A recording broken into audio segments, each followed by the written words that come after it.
Saya menyampaikan sebuah firman yang saya berikan judul, Setelah Badai. Firman hari ini seperti nubuatan. Saya hendak bernubuat kepada badai taufan kehidupan. Bahwa di ujungnya, akhir setiap permasalahan kita itu terbit terang setelah gelap. Habis gelap, terbitlah terang. Lewati badai, ada damai. Saya tahu Tuhan sudah ada di sana, di hari esok kita. Jangan khawatir, jangan gelisah, Tuhan sudah ada di situ di depanmu. Sekalipun sekarang kita melihat hanyalah awan kelabu, waktu kita memuji, menyembah, waktu kita dengar firman Tuhan, mari beriman. Tembuslah awan itu, segala awan kegelapan. Lihatlah secercah titik terang. Seperti Elia ketika dia berdoa, minta hujan 3,5 tahun kemarau negeri itu. Dia melihat segumpal awan sebesar hanyalah telapak tangan. Apa artinya? Di atas sana, di langit yang luas, Tuhan itu sudah menentukan, sudah menyediakan satu titik terangmu. Titik terang itu namanya iman. Percaya enggak? Setelah badai Anda nanti itu, Tuhan akan sambut dengan malaikat. Sementara sekarang pun Anda tidak tenggelam karena ada Yesus di perahumu. Percayalah itu, percayalah dengan segenap hati. Ambil catatan, catat nubuatan-nubuatan dan pewahyuan-pewahyuan firman ini.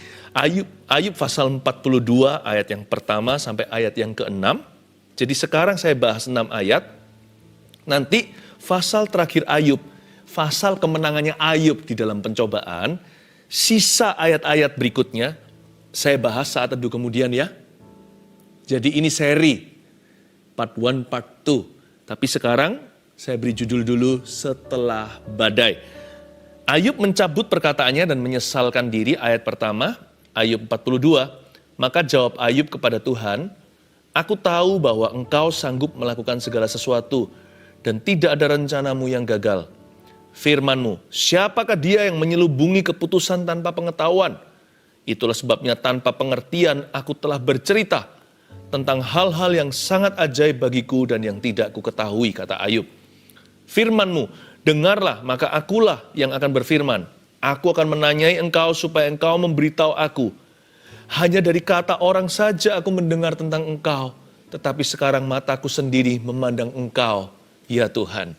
Oleh sebab itu aku mencabut perkataanku, kata Ayub, dan dengan menyesal aku duduk dalam debu dan abu. Ini kata-kata Ayub setelah badai yang luar biasa. Sudah tidak ada seorang pun di antara kita dicobai seperti Ayub. Orang ini mengalami yang di luar kepala.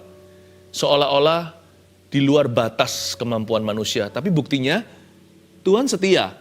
Tuhan yang berfirman, kau tidak akan dicobai melebihi kekuatanmu. Di dalam kasus Ayub, Ayub diberikan kekuatan yang kita tidak miliki karena kita tidak dicobai seperti orang ini. Jangan takut, pencobaanmu itu pas-pasan. Tidak akan melebihi kekuatan. Nah, bukan hanya itu, kita harus isi hati kita dengan iman. Di tahun ini, nggak usah lagi lihat ke belakang. Tahun lalu penuh dengan badai taufan. Saya ngerti, hidupmu penuh dengan badai. Di belakang itu, hidup kita semua. Jangan menoleh ke belakang apa yang dipurbakala.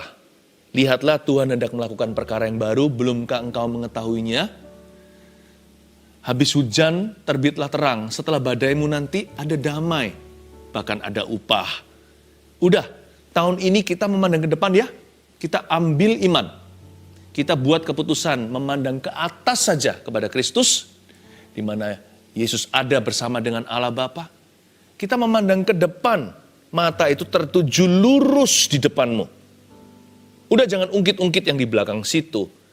Baik penyesalan maupun kemuliaan. Tuhan mau melakukan perkara yang baru, yang fresh dalam hidupmu. Tahun ini, di awal tahun pula, sambutlah nubuatan Allah. Setiap mimpi penglihatan dari Kristus, janji-janjinya, tak satu pun akan gugur. Ayo kita bergairah, ayo kita semangat. Jangan bawa-bawa borok masa lalu. Jangan lagi bawa-bawa segala intimidasi di masa lalu. Mari kita maju dalam Kristus. Tepuk pundakmu sendiri dan berkata, ayo maju dalam Tuhan. Ya. Maka jawab Ayub kepada Tuhan ayat pertama. Aku tahu bahwa engkau sanggup melakukan segala sesuatu dan tidak ada rencanamu yang gagal. Lihat itu. Ayub mengakui dengan mulutnya. Ini pengakuan iman. Aku tahu bahwa engkau sanggup. Tahun ini mari kita mengakui bahwa Allah sanggup. Tapi Pastor Philip, tahun lalu saya belum mengalami mujizat apa-apa. Doaku nggak dijawab satu pun juga. Kadang-kadang kita itu hiperbola, membesar-besarkan. Sebenarnya banyak jawaban doa, tapi kita nggak perhitungkan. Karena yang kita inginkan itu tidak diberikan. Atau yang satu-satunya kita fokusi, itu nggak terjadi. Tapi ya sudahlah, anggaplah tidak terjadi. Anggaplah di belakang sana Tuhan nggak pernah jawab doa Anda. Mari kita kenakan iman yang baru tahun ini, oke? Ini resolusi hati. Kita berkata begini, aku tahu bahwa tahun ini engkau sanggup melakukan segala sesuatu, itu imanku tahun ini. Sepanjang tahun, sepanjang segala zaman Tuhan selalu mampu, sanggup, tiada yang mustahil baginya. Tapi tahun ini adalah tahun Yobelku. Tahun ini adalah tahun pembebasan. Tahun ini aku disembuhkan. Tahun ini aku mengalami terobosan. Ini imanku tahun ini Tuhan, bahwa engkau sanggup melakukan segala perkara dan tidak ada rencanamu yang akan gagal. Miliki iman itu, own these words. Ya. Adopsi kalimat-kalimat ini. Jangan hanya masuk telinga kanan, keluar telinga kiri. Terima di hati, tanamkan, camkan. Ya Tuhan, aku akan akui berkali-kali, ini menjadi pengakuan iman saya. Aku tahu bahwa engkau sanggup melakukan segala perkara. Tapi bukan hanya itu loh ya. Ini kata-kata Ayub setelah dia keluar dari pencobaan besar. Lihat kalimat pertama, bunyinya begini ayat 2. Aku tahu bahwa engkau, titik-titik. Coba garis bawahi, aku tahu bahwa engkau. Setelah Ayub dicobai, dia keluar sebagai pemenang. Hasil utamanya bukanlah materi. Hasil pertamanya bukan berkat, tapi pengenalan akan Allah. Dia berkata, aku tahu bahwa engkau. Kalau dahulu, aku tahu dari apa kata orang. Atau teori belaka. Bahkan kalau kita baca Alkitab, kita mendapatkan pengetahuan tentang Tuhan. Tetapi setelah kita dicobai, kita mengalami sesuatu yang nyata. Dan firman yang tadinya hanyalah pengetahuan belaka, berubah menjadi pengalaman pribadi. Makanya Ayub bisa bilang begini, sekarang aku tahu bahwa engkau. Knowing God, not knowing about God. Bukan kita tahu tentang Tuhan, tapi sungguh-sungguh mengenalnya secara pribadi. Mengenal Allah itu ada perbedaan besar dengan tahu saja. Siapa nggak tahu presiden negara kita? Kenal nggak? Kenal nggak? Kalau tertidur di atas ranjangnya, beliau itu suka miring ke sebelah kiri atau sebelah kanan, atau suka tidurnya lurus. Hanya istrinya yang tahu atau orang-orang yang intim dekat. Hanya karena kita tahu tentang Tuhan bukan berarti kita kenal. Tuhan bisa dikenal lewat badai kehidupan. Waktu kita mengalami pencobaan, firman menjadi nyata. Firman menjadi daging dan darah, hidup di dalam diri kita. Kesetiaan Tuhan teruji. Makanya setelah badai itu, nomor 1 tuliskan ini. Semakin kenal Tuhan. Setelah badai, kita semakin kenal Tuhan. Itu buahnya. Saya nubuatkan ya, setelah badai kehidupan Anda akan semakin kenal Tuhan. Itu adalah trofi piala yang nilainya kekal. Itu melebihi segala sesuatu berkat duniawi atau materi yang tidak akan kita bawa waktu kita mati. Yang kita bawa nanti waktu kita meninggal dunia. Kita bawa ke sorga jikalau nama kita sudah tertulis dalam kitab kehidupan. Satu-satunya kita bawa ke sana. Dan nanti akan berubah menjadi mahkota kehidupan adalah pengenalan akan Tuhan. Yang kita bawa pulang ke rumah Bapak nanti hanyalah mengenal Dia. Saya nubuatkan. Ayo semuanya itu bergairah berkata, yes that's for me, itu untuk aku. Setelah badai, semakin kenal Tuhan. Baca ayat berikutnya, ayat 3. Firman-Mu, ini firman Tuhan sekarang. Ayub quoting ya, dia mengutip. Siapakah dia yang menyelubungi keputusan tanpa pengetahuan, disindir sama Tuhan. Siapa yang sok tahu tuh? Meskipun Ayub tidak berdosa dengan lidahnya, tapi Ayub sempat merasa, Tuhan kok begini ya? Nah Tuhan koreksi. Itulah sebabnya tanpa pengertian aku telah bercerita. Nah sekarang pengakuan Ayub, aku memang sok tahu, sok ngerti. Tanpa pengertian aku telah bercerita tentang hal-hal yang sangat ajaib bagiku dan yang tidak ku ketahui. Firman-Mu dengarlah, maka akulah yang akan berfirman. Tuhan ngomong sama dia, dengar dong Ayub, dengar dong. Kalau dalam hadirat Tuhan jangan ngoceh melulu. Lebih baik mendengar daripada berbicara. Kita dikasih 2 kuping 1 mulut kok. Waktu menghampiri Tuhan, kata pengkhotbah, lebih baik datang untuk mendengarkan. Firman-Mu dengarlah, listen, listen. Maka akulah yang akan berfirman. Kebanyakan orang kan kita semua maunya didengarkan Tuhan. Tapi kapan kita mendengarkan Tuhan? Kita masuk hadirat Tuhan kamuflase, seolah-olah kita itu datang untuk mendengar firman. Padahal kita lebih ambisi untuk didengarkan oleh Tuhan. Tuhan, aku maunya gini, aku maunya gitu. Menurut aku begini, menurut aku begitu. Mana bisa maju imannya? Orang yang begitu hanya lihat badai sebagai awan gelap. Tapi orang yang mendengarkan Tuhan akan melihat blessing in disguise atau berkat di balik badai itu. Hanya orang yang dengar-dengaran dengan Roh Kudus yang bisa melihat dan menembus awan-awan yang gelap itu. Atau awan kelabu. Karena hanya firman Tuhan yang mencelikkan mata. Opini, pendapat manusia, perasaan kita itu nggak membawa maju atau menambah sehasta. Hanya orang yang mau mendengarkan firman Tuhan, dengarlah, maka akulah yang akan berfirman. Hanya orang yang begitu yang akan mengalami terobosan. Karena hanya Tuhan yang maha tahu. Hanya Tuhan yang sudah sampai ke situ. Hanya Tuhan yang bisa melihat sampai di sana. Tuhan ada di hari esok kita, di hari kemenangan, kita masih ada di pergumulan. Meskipun Tuhan masih beserta dengan kita dalam pergumulan kita. Tapi kita masih ada di pergumulan ini, kita belum mentas. Tapi Tuhan Yesus sudah ada di situ. Jadi kalau kita dengar firman Tuhan, siapa yang untung? Kita jadi tahu sesuatu yang seharusnya atau sepatutnya kita nggak tahu sebagai manusia yang tidak berdaya. Itulah sebabnya iman itu timbul dari pendengaran bukan melihat. Karena yang kita lihat hanyalah awan kelabu. Makanya dengar-dengaran dengan Tuhan. Faith comes from hearing. Bukan hanya mendengar loh ya. Tapi dengar di sini. Berkali-kali Tuhan itu ucapkan, dengarlah maka akulah akan berfirman. Sudah suruh dengar, Tuhan berkata, aku mau ngomong nih, aku mau berfirman. Berarti faith doesn't only come from hearing, but hearing attentively. Iman bukan hanya timbul dari pendengaran semata-mata atau pendengaran saja. Iman itu timbul dari mendengarkan dengan seksama. Beda loh ya, kita dengar dengan dengarkan. Kalau kita pergi ke mall, ya kan? Kita pergi ke pusat perbelanjaan, lalu kita mendengarkan lagu background musiknya. Misalkan bulan Desember kemarin, atau setiap Desember nih, kita dengar lagu Natal di setel di pusat-pusat perbelanjaan. Kita kadang-kadang ya kita dengar, tapi kan kita nggak konsen ke situ, kita nggak fokus ke sana. Seringkali kita hafal familiar lagu tertentu, tapi kita nggak hafal liriknya. Karena selama ini, dari dulu waktu saya kecil mendengar lagu itu, tapi nggak pernah sungguh-sungguh mempelajarinya.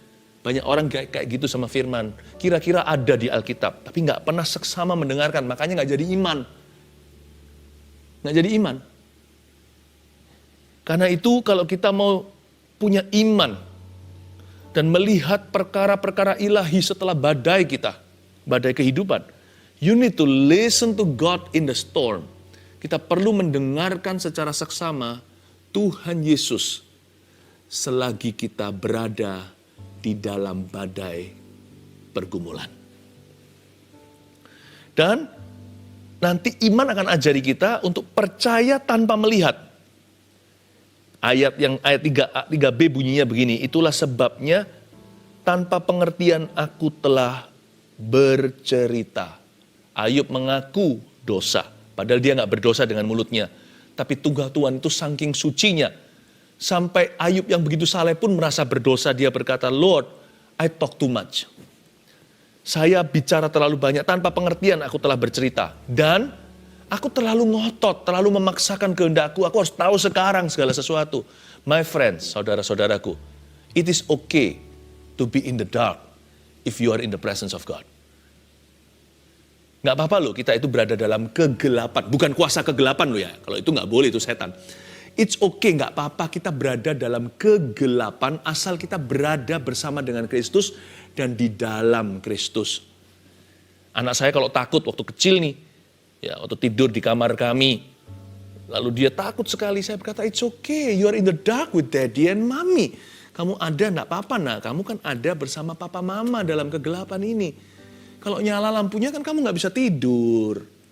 Kamu belajar berserah, tidur, it's okay. Mama papa ada di sisimu. Nggak apa-apa loh, kita nggak tahu segala sesuatu. Sekarang juga harus tahu. Aku harus ngerti hari ini. Nggak apa-apa. Be content, be happy in the dark with Jesus. Kadang-kadang kita cukup katakan pada diri sendiri, aku happy kok. Aku nggak tahu segala sesuatu sekalipun aku nggak mengerti. Asal Yesus bersama dengan aku masih bersama dengan Tuhan. Sekalipun ku tidak tahu apa-apa atau dungu seperti hewan. Ya. Kalau kita tahu ada Tuhan, yang ku tahu dia kerjakan. Itu aja yang perlu kita tahu. Seturut firman-Nya, bagi kemuliaannya, yang ku yakin dia sediakan. Seturut kasih-Nya bagiku. Waktu kita nggak tahu, kita bisa ngomong begitu. Pokoknya yang aku tahu Tuhan akan kerjakan menurut firman-Nya. Seturut firman bagi kemuliaan-Mu. Yang ku yakin Tuhan sediakan seturut kasih-Nya padaku. Ya. Tuhan ku percaya rencana-Mu indah. Walau saat ini tak ku mengerti. Engkau telah berfirman memberi masa depan, damai sejahtera, penuh harapan. Ku tahu rencana-Mu indah bagiku. Ini yang ku tahu. Ku tahu kehendak-Mu baik bagiku. Sekalipun aku tidak tahu segala sesuatu, ku tahu rancangan-Mu sempurna bagiku. Ku tahu kehendak-Mu yang terbaik bagiku. Ku tahu jalan-jalan-Mu yang terbaik bagiku. Ku tahu jalan-jalan-Mu yang terbaik bagiku. Lagu ini saya suka karena ini mengajari kita nyanyi waktu kita nggak tahu. Daripada bingung, lebih baik memuji. Waktu aku nggak mengerti, aku memilih untuk percaya kepadamu. Sekalipun ku tidak tahu. Itulah. Ketika kita berada dalam ketidaktahuan, bahkan cenderung kepada kebingungan. Di situ kita punya pilihan. Kita bersandar pada pengertian sendiri atau tumbuh iman pada firman. Sementara di dalam badai, apalagi waktu keluar dari badai, saya yakin kita semua akan mengalami poin 2. Iman akan tumbuh pada firman Tuhan. Kita akan menjadi dewasa. Tidak lagi sebagai orang yang mudah digoncangkan. Atau seperti ombak yang diombang-ambingkan. Kita tidak akan menjadi seperti seorang pribadi yang pelin-pelan. Salah satu tujuan badai diizinkan di hidup kita adalah supaya kita beriman kepada Tuhan. Agar kita teguh beriman. Bukankah dewasa iman itu harganya lebih mahal dari emas, perak, dan permata? Iman kita itu loh, mahal sekali. Sebab dibeli dengan darah anak domba. Dapatkan pesan ini. Pahami. Bahwa Tuhan Yesus bisa memakai badai kehidupan untuk menumbuhkan iman. Kenapa justru waktu kita dalam badai taufan, malah imannya kandas. Kenapa kita izinkan rapuh iman? Justru harus makan firman waktu kita dalam badai taufan. Kita justru harus menguatkan iman kita seperti Daud yang mau dilempari hidup-hidup, mau dirajam oleh orang-orangnya sendiri. Waktu di Siklak itu istri dan anak-anak mereka diculik Amalek. Lalu hangus semua kota tersebut. Bumi hangus. Daud justru menguatkan imannya waktu kita dalam tantangan, menghadapi rintangan, malahan harus mendekat sama Tuhan, merapat. Mengapa kita malah lari dari Tuhan, kemanakah aku dapat pergi menjauhi rohmu Tuhan, malah Roh Kudus gak bisa mengerjakan sesuatu perkara yang maju, malah harus rewind, harus setback, mundur berapa langkah untuk menjemputmu, karena engkau hendak lari. Tumbuh iman, jangan pelin-pelan. Setelah badai, tumbuh iman. Setelah badai tumbuh iman, setelah badai tumbuh iman pada firman, bukan pada keadaan atau pikiran. Nanti ya, kalau di badai yang A kita bisa tumbuh iman pada firman. Nanti badai B, iman kita udah beda. Peperangan kita udah lain. Iman kita hari ini lewati badai. Itu adalah investasi untuk hadapi badai kemudian. Loh Pastor Philip, akan ada badai lagi ya? Ya pastilah. Di hidup ini kau akan mengalami ujian pencobaan. Yesus sendiri yang ngomong begitu. Tapi kuatkan hatimu, aku telah mengalahkan dunia. Alias berimanlah pada Tuhan. Kalau kita itu imannya kokoh, kita nggak akan diher atau diulangi lagi ujian di perkara yang sama. Nanti next badai itu ada kemuliaan lebih besar. Dan kita sudah nggak goyah.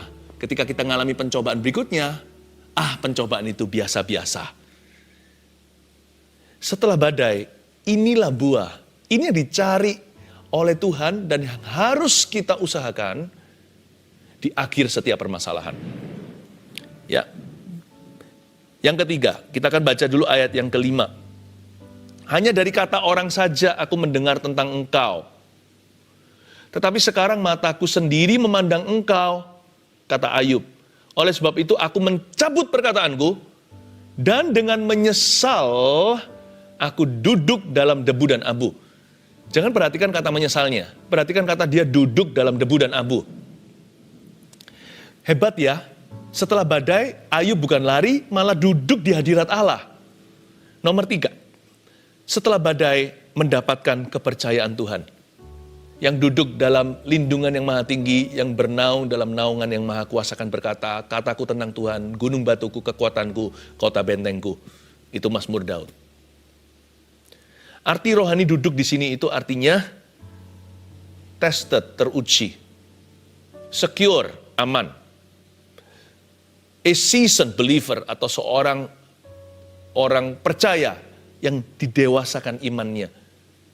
Ketika Yesus Kristus bangkit, dikatakan naik ke sorga, duduk di sebelah kanan Allah Bapa. Lalu ada ayatnya juga jauh sebelumnya, pemazmur pernah menubuatkan bahwa engkau akan duduk dan musuhmu akan dijadikan tumpuan kakimu. Engkau duduk saja hingga Tuhan menyerahkan musuhmu diinjak di bawah kaki.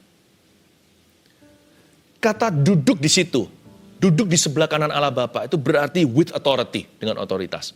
Tahukah setelah badai harusnya kita bukan menjadi orang yang backslidden, mundur atau murtad.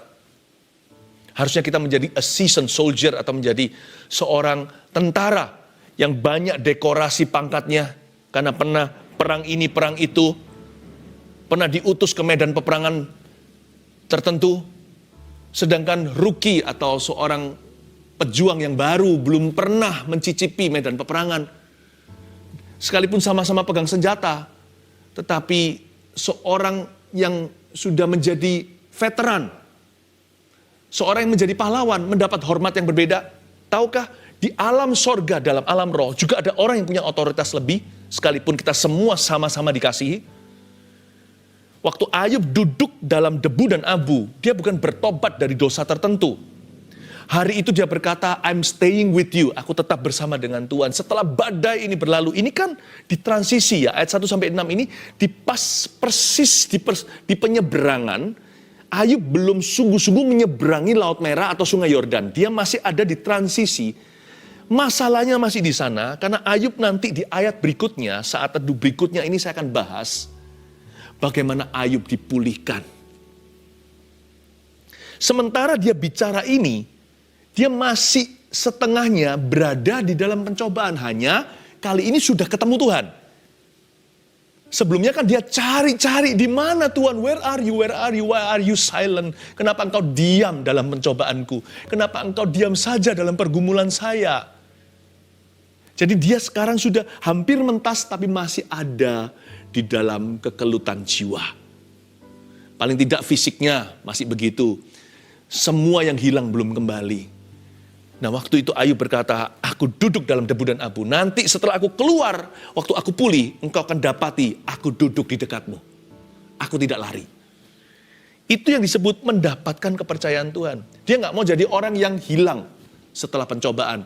setelah pergumulan menjadi orang yang kecewa sama Tuhan atau kepahitan. Enggak, dia mau jadi orang yang bisa cerita pada generasi berikutnya. Dia nggak tahu nanti gimana dia pulih, tapi dia sudah bertekad, aku akan cerita sama orang-orang yang datang sesudah saya, bahwa Tuhan itu gunung batuku, kota bentengku, penolong yang dapat diandalkan ketika kita sedang bergumul dengan sesuatu. Dia sangat terbukti. Saya yakin di dalam alam sorga, Ayub itu mendapatkan kehormatan. Tidak seperti teman-temannya yang lain, seperti Elifas, orang Teman. Mereka semuanya itu malah justru ditegur Tuhan. Ayub duduk dalam debu dan abu. Kelihatan dari sisinya itu pertobatan.